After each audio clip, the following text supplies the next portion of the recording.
வணக்கம் மக்களே. நம்ம கார்த்திகதையில் ஜூலை 30 என்ன நடக்க போகுது அப்படிங்கிறத பற்றி தாங்க இந்த வீடியோவில் இப்போ நம்ம பார்க்க போகிறோம். வீடியோவுக்கு மறக்காமல் லைக் பண்ணிக்கோங்க. நீங்கள் லைக் பண்ணுற எங்களுக்கு அடுத்தடுத்து வீடியோ போடுறதுக்கு ரொம்பவே இன்ட்ரெஸ்டிங்காக இருக்கும். ஸோ மறக்காமல் லைக் பண்ணிவிட்டு இந்த வீடியோவை தொடர்ந்து பாருங்கள். என்ன நடக்குது அப்படின்னு பார்த்துக்கிட்டிங்கன்னா, நம்ம வில்லி இருக்காங்கல்ல, அவங்க வந்துட்டு நம்ம ரேவதி ஹீரோ கிட்ட பேசிக்கிட்டு இருக்காங்களோ அப்படின்னு அவங்களுக்கு சந்தேகம் வருது. ரேவதி கரெக்டா போன் எடுத்துட்டு வெளியில வராங்க. அப்ப சந்திரா ஒளிஞ்சு நின்று கேக்குறாங்க, இவ அப்படி யாருக்கிட்ட தான் பேசுறா? இவளுக்கு தான் பழைய ஞாபகங்கள் எதுவுமே இல்லை. ஃப்ரெண்ட்ஸ் கிட்ட இவ அதிகமா பேசுறதுக்கு வாய்ப்பே இல்லை. அப்படி இவ யார்கிட்ட தான் பேசுறா அப்படின்னு பாக்குறாங்க. அப்பதான் என்ன நடக்குது அப்படின்னா, ரேவதி இருக்காங்கல்ல, அவங்க நம்ம ஹீரோ கிட்ட பேசுறாங்க.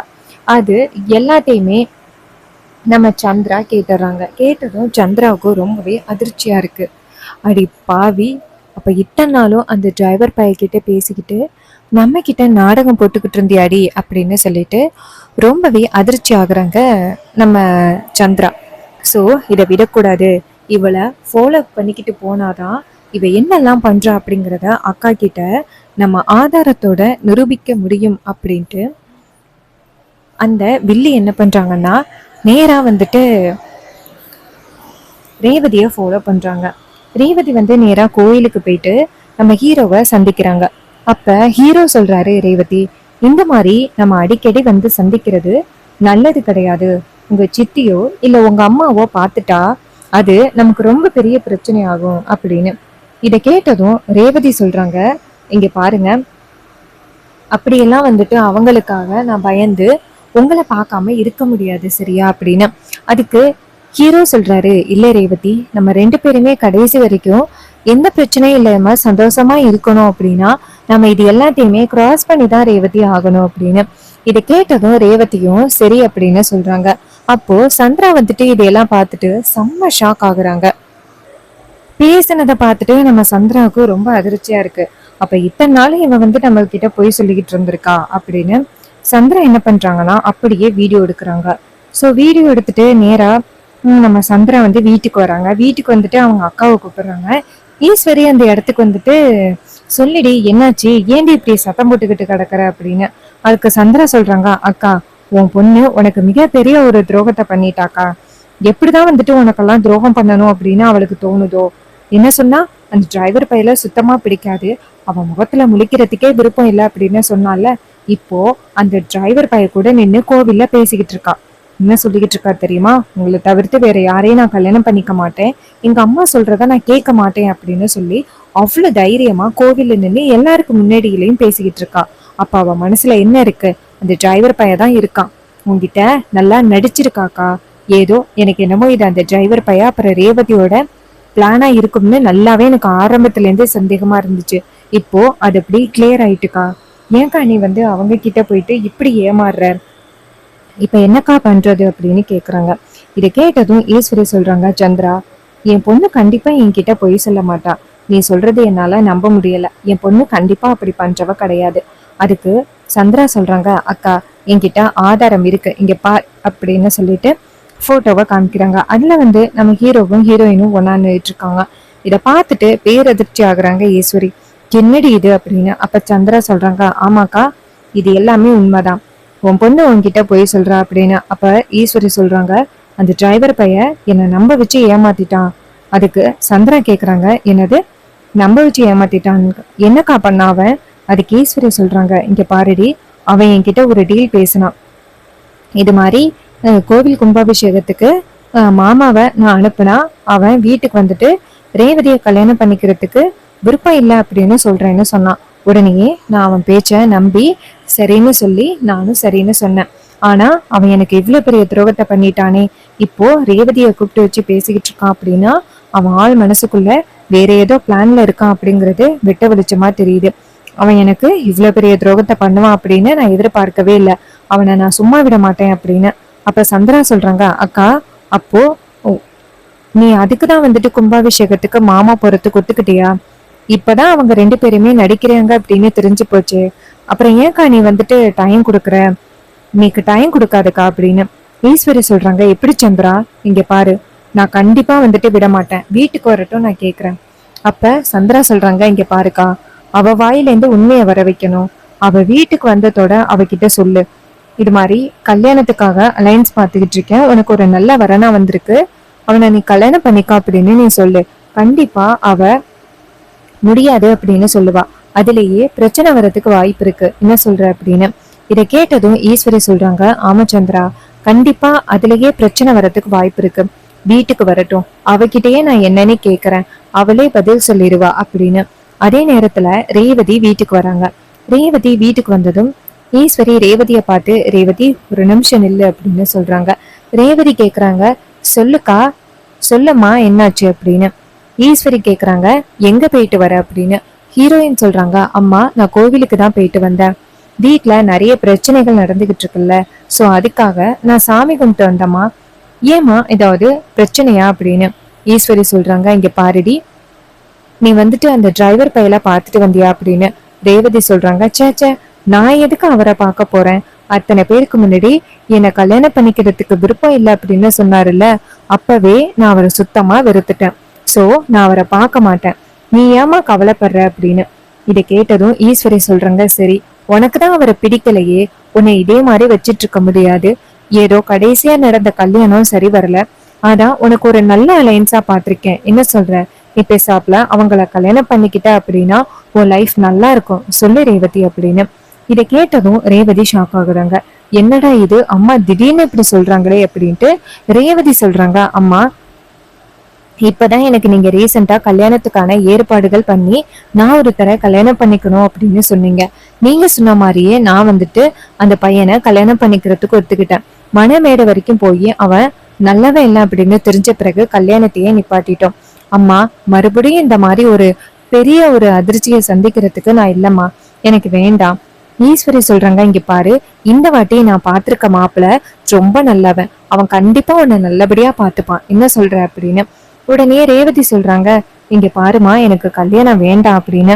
அப்ப ஈஸ்வரி சொல்றாங்க, இங்க பாரு, அம்மா சொல்றத நீ கேட்கணும், நான் இந்த கல்யாணத்துக்கு எல்லா ஏற்பாடுகளையும் பண்றேன், நீ முடியாதுன்னு சொல்லக்கூடாது, சரியா அப்படின்னு சொல்லிட்டு அந்த இடத்துல இருந்து ஈஸ்வரி போறாங்க. இத பார்த்துட்டு ரேவதிக்கு செம ஷாக்கிங்கா இருக்கு. சந்திரா நேரா ரேவதிய பார்த்து, இங்க பாரு ரேவதி, அக்கா உனக்கு முடிவு பண்ணா கண்டிப்பா நல்ல விதமா தான் முடிவு பண்ணுவா, நீ அக்காவை வந்துட்டு தவறா நினைக்காத, சரியா அப்படின்னு சொல்ல, ரேவதியும் சரி அப்படின்னு சொல்லிட்டு அந்த இடத்துல இருந்து ரூமுக்கு போறாங்க. அங்க போயிட்டு அவங்களுக்கு மிகப்பெரிய குழப்பமா இருக்கு. இல்ல, இது சரிபட்டு வராது, மாமா சொல்ற மாதிரி இங்கேயே நான் வெயிட் பண்ணிக்கிட்டு இருந்தேன் அப்படின்னா அம்மா கண்டிப்பா என்ன வேற யாராவது ஒருத்தருக்கு கல்யாணம் பண்ணி வைக்கிறதுக்கு நிறைய வாய்ப்பு இருக்கு, நம்ம அம்மா பேச்சை கேட்டுக்கிட்டு இங்கே இருந்தோம் அப்படின்னா நம்மளுடைய வாழ்க்கை டோட்டலா ஸ்பாயில் ஆயிரும். ஸோ இது எல்லாத்துக்குமே ஒரே தேர்வு, நான் வந்துட்டு மாமா கூட சேர்ந்து வாழணும், அதுக்கு அவரை நான் கல்யாணம் பண்ணிக்கணும், அதுக்கு நான் வந்துட்டு மாமாவை கூப்பிட்டு கோவில்ல வச்சு கல்யாணம் பண்ணணும் அப்படின்னு ரேவதி வந்துட்டு ஹீரோவுக்கு ஃபோன் பண்றாங்க. ஹீரோ வந்துட்டு ஃபோன் அட்டன் பண்ணி, சொல்லு ரேவதி, வீட்டுக்கு போயிட்டியா, நீ என் கூட பேசின அப்படின்னு யாருக்காவது சந்தேகம் வந்துச்சா அப்படின்னு. ரேவதி சொல்றாங்க, இல்ல மாமா, அதெல்லாம் யாருக்கும் சந்தேகம் வரல, ஆனா அம்மா மறுபடியும் என்ன கல்யாணம் பண்ணிக்க சொல்லி ரொம்பவே கட்டாயப்படுத்துறாங்க, எனக்கு கல்யாணத்துல சுத்தமா விருப்பமே இல்லை மாமா, இப்ப என்ன பண்றது அப்படின்னு. அதுக்கு அவரு சொல்றாரு, இங்க பாரு ரேவதி, நீ கவலைப்படாத, நான் எப்பவுமே உனக்கு துணையா இருக்கேன், உனக்கு வந்துட்டு எந்த விதத்துலயும் கல்யாணம் நடக்க விட்டுற மாட்டேன். அப்ப ரேவதி சொல்றாங்க, இல்ல மாமா, இதே மாதிரி எத்தனை நாள் வந்துகிட்டு பயந்துகிட்டு இருக்கிறது, என்னால கண்டிப்பா இப்படி பயந்துகிட்டே உட்கார்ந்துருக்க முடியாது, கல்யாணம் நடக்குமா நடக்காதா அப்படின்னு. அதனால நீங்க என் கழுத்துல தாலி கட்டினாதான் சரியா இருக்கும், நீங்க என்னை கல்யாணம் பண்ணிக்கிடுங்க, அதுதான் சரியா இருக்கும் அப்படின்னு. இதை கேட்டதும் நம்ம ஹீரோ சொல்றாரு, ரேவதி, அத்தையோட சம்மதம் இல்லாம கண்டிப்பா வந்துட்டு கல்யாணம் பண்ண முடியாது ரேவதி அப்படின்னு. அதுக்கு ரேவதி சொல்றாங்க, இல்ல மாமா, நான் கண்டிப்பா வந்துட்டு உங்களைதான் கல்யாணம் பண்ணிப்பேன், நீங்க நான் கல்யாணம் பண்ணிக்கல அப்படின்னா நான் இருக்க மாட்டேன் அப்படின்னு. இதை கேட்டதும் ரொம்பவே அதிர்ச்சி ஆகுறாங்க நம்ம ரேவத் ஹீரோ. அப்ப ஹீரோ சொல்றாரு, சரி, நீ நேரா கோவிலுக்கு வா, நான் உன்னை கல்யாணம் பண்ணிக்கிறேன் அப்படின்னு. இதை கேட்டதும் அவங்களும் சரி அப்படின்னு சொல்லிட்டு நேரா கோவிலுக்கு கிளம்புறாங்க. ரேவதி என்ன பண்றாங்கன்னா நேரா கோவிலுக்கு கிளம்புறாங்க.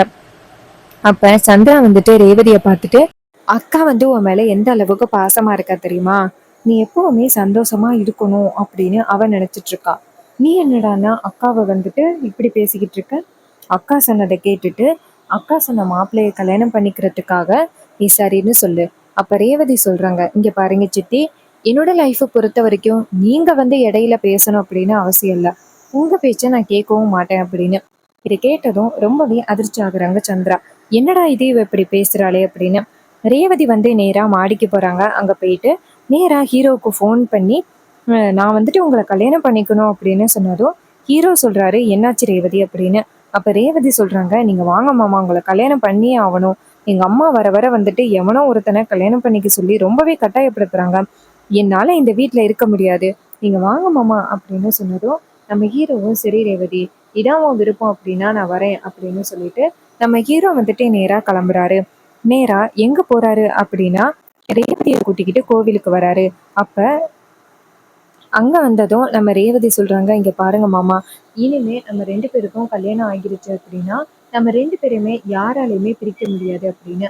அப்ப ஹீரோ சொல்றாரு, சரி ரேவதி, நீ கவலைப்படாத, உன்னோட விருப்பத்துக்காக தான் நான் கல்யாணம் பண்ணிக்கணும் அப்படின்னு ஒத்துக்கிறேன். அப்ப ரேவதி சொல்றாங்க, சரிங்க மாமா, நீங்க வாங்க அப்படின்னு சொல்லிட்டு 2 பேருமே போயிட்டு மாலை வாங்கிட்டு வராங்க. மாலை வாங்கிட்டு வந்து ஹீரோ சொல்றாரு, ரேவதி, வீட்டுல உள்ள யாருமே இல்லாம கல்யாணம் பண்றது எனக்கு கொஞ்சம் மனசு கஷ்டமா இருக்கு. பேசாப்ல மாமாவை கூப்பிடலாமா? ரேவதி சொல்றாங்க, இங்க பாருங்க மாமா, அதெல்லாம் யாரும் வேண்டாம். ஒருவேளை என் மேல அவங்க எல்லாருக்கும் அக்கறையா இருந்துச்சு அப்படின்னா உங்க கூட என்னை எப்பவோ சேர்த்து வச்சிருப்பாங்க. ஆனா வீட்டுல உள்ள யாருக்குமே என் மேல கொஞ்சம் கூட அக்கறையே இல்லை. 2 பேரையுமே பிரிக்கணும் அப்படின்னு நினைச்சுதான் அவங்க எல்லாருமே இப்படி பண்றாங்க. ஸோ அவங்களோட பேச்சை நான் கண்டிப்பா கேட்க மாட்டேன் மாமா அப்படின்னு. இதை கேட்டதும் அவரும் சரி அப்படின்னு சொல்றாரு. இன்னொரு பக்கம் நம்ம ரேவதி என்ன பண்றாங்கன்னா நேரா ஹீரோ கிட்ட, வாங்க நம்ம கல்யாணம் பண்ணிப்போம் அப்படின்னு சொல்லிட்டு நேரா பூசாரி கிட்ட போயிட்டு, ஐயரே, எங்க 2 பேருக்கும் இன்னைக்கு கல்யாணம், வீட்டோட அனுமதி இல்லாம கல்யாணம் பண்ணிக்கிறோம், நீங்க எங்களுக்கு வந்துட்டு அச்சதையை மட்டும் போட்டு நல்லா இருங்கன்னு சொன்னா போதும். அதுக்கு அவர் சொல்றாரு, அம்மா, கார்த்தி தம்பி இந்த ஊருக்கு எவ்வளவு நல்லது பண்ணியிருக்காரு, அவருக்கு எப்பவுமே எங்களோட ஆசீர்வாதம் எப்பவுமே இருக்குமா அப்படின்னு சொல்ல ரேவதியும் ரொம்பவே சந்தோஷப்படுறாங்க. சரி அப்படின்னு சொல்லிட்டு கார்த்தியை வந்துட்டு தாலி கட்ட சொல்ல நம்ம ஹீரோ வந்துட்டு ரேவதியோட கழுத்துல தாலி கட்டுறாரு. இதை பார்த்துட்டு ரொம்பவே சந்தோஷப்படுறாங்க ரேவதி. எப்படியோ வந்துட்டு நம்ம 2 பேருக்குமே கல்யாணம் ஆகிருச்சு, இதுக்கப்புறம் நம்ம 2 பேரையுமே யாராலையும் பிரிக்க முடியாது அப்படின்னு சொல்லிட்டு ரேவதி ரொம்பவே சந்தோஷப்படுறாங்க. அப்ப ஹீரோவும் இதை பார்த்துட்டு ரொம்பவே சந்தோஷப்படுறாரு. எப்படியோ ரேவதி இந்த கல்யாணத்தை சரின்னு சொல்லிட்டாளே அப்படின்னு சொல்லிட்டு ஹீரோவும் சந்தோஷப்படுறாரு. ரேவதி சொல்றாங்க, நீங்க வாங்க மாமா, நம்ம 2 பேரும் வீட்டுக்கு போகலாம். அம்மாவுக்கு முன்னாடி போய் நிக்கணும், அம்மா என்ன சொல்றாங்க அப்படின்னு பார்க்கலாம். அப்ப ஹீரோ சொல்றாரு, இல்ல ரேவதி, கண்டிப்பா அத்தை கோவப்படுறதுக்கு நிறைய வாய்ப்புகள் இருக்கு. ஸோ நம்ம போனா அத்தை கோவப்படுவாங்க. ரேவதி சொல்றாங்க, அதுக்காக நம்ம 2 பேருக்கும் நடந்த கல்யாணத்தை பத்தி அம்மா கிட்ட எதுவுமே சொல்லாம இருக்க முடியுமா? அதற்கெல்லாம் வாய்ப்பே இல்லை. நம்ம 2 பேருக்கும் நடந்த கல்யாணத்தை பத்தி அம்மா கிட்ட சொல்லி ஆகணும், நீங்க வாங்க அப்படின்னு 2 பேருமே சேர்ந்து கிளம்புறாங்க. 2 பேருமே சேர்ந்து வீட்டுக்கு போக அங்க வந்துட்டு நம்ம ஈஸ்வரி 2 பேரும் மாலையும் கழுத்துமா வந்து நிக்கிறத பார்த்துட்டு அதிர்ச்சி ஆகுறாங்க. என்னடி நடக்குதுங்க அப்படின்னு. அப்ப ரேவதி சொல்றாங்க, அம்மா, நான் மாமாவை கல்யாணம் பண்ணிட்டேன், இனிமே உங்களால எங்க 2 பேருமே பிரிக்கவே முடியாது அப்படின்னு. இதை கேட்டதும் ஈஸ்வரி ரொம்பவே ஷாக் ஆகுறாங்க. என்னடா இது, இவ இப்படி சொல்றாளே அப்படின்னு ரொம்பவே அதிர்ச்சி ஆகுறாங்க. அப்ப நம்ம ஹீரோ என்ன பண்றாருன்னா நேரா அவங்க அத்தையை பார்த்து, இங்க பாருங்க அத்தை, இப்பயாவது என்னை வந்து மருமகனா ஏத்துக்கிடுங்க. அப்ப சந்திரா சொல்றாங்க, ஏய், யாருக்கும் தெரியாம எங்க வீட்டு பொண்ணை போயிட்டு கல்யாணம் பண்ணிட்டு வந்துட்டு என்னடா நல்லவ மாதிரி பேசுறியா அப்படின்னு. இதை கேட்டதும் நம்ம ஹீரோ சொல்றாரு, இங்க பாருங்க அத்தை, நான் எப்பவுமே வந்துட்டு எந்த வகையிலயும் உங்களுக்கு பிரச்சனை கொடுக்கணும் அப்படின்னு நான் நினைச்சதே கிடையாது. ஆனா நீங்க தான் ஒவ்வொரு முறையும் எனக்கு பிரச்சனை கொடுக்கணும் அப்படின்னு நினைச்சிட்டு இருக்கீங்க. ரேவதி என் கூட இருந்தா மட்டும்தான் அவளோட லைஃப் நல்லா இருக்கும், அவ சந்தோஷமா இருப்பா. நீங்க வந்துட்டு எங்க 2 பேரையும் பிரிக்கிறது கொஞ்சம் கூட நியாயமே இல்லை அப்படின்னு சொன்னதும் சந்திரா வந்துட்டு ரொம்ப அதிர்ச்சி ஆகுறாங்க. ஸோ இந்த கதை உங்களுக்கு பிடிச்சிருக்கா? இந்த கதை பிடிச்சிருந்துச்சுன்னா இந்த வீடியோவுக்கு மறக்காம லைக் பண்ணிக்கோங்க. நீங்க லைக் பண்றது தான் எங்களுக்கு அடுத்தடுத்து வீடியோ போடுறதுக்கு ரொம்பவே இன்ட்ரெஸ்டிங்காக இருக்கும். ஸோ மறக்காம லைக் பண்ணிட்டு இந்த வீடியோவை தொடர்ந்து பாருங்க. தேங்க்யூ ஃபார் வாட்சிங். See you on next video.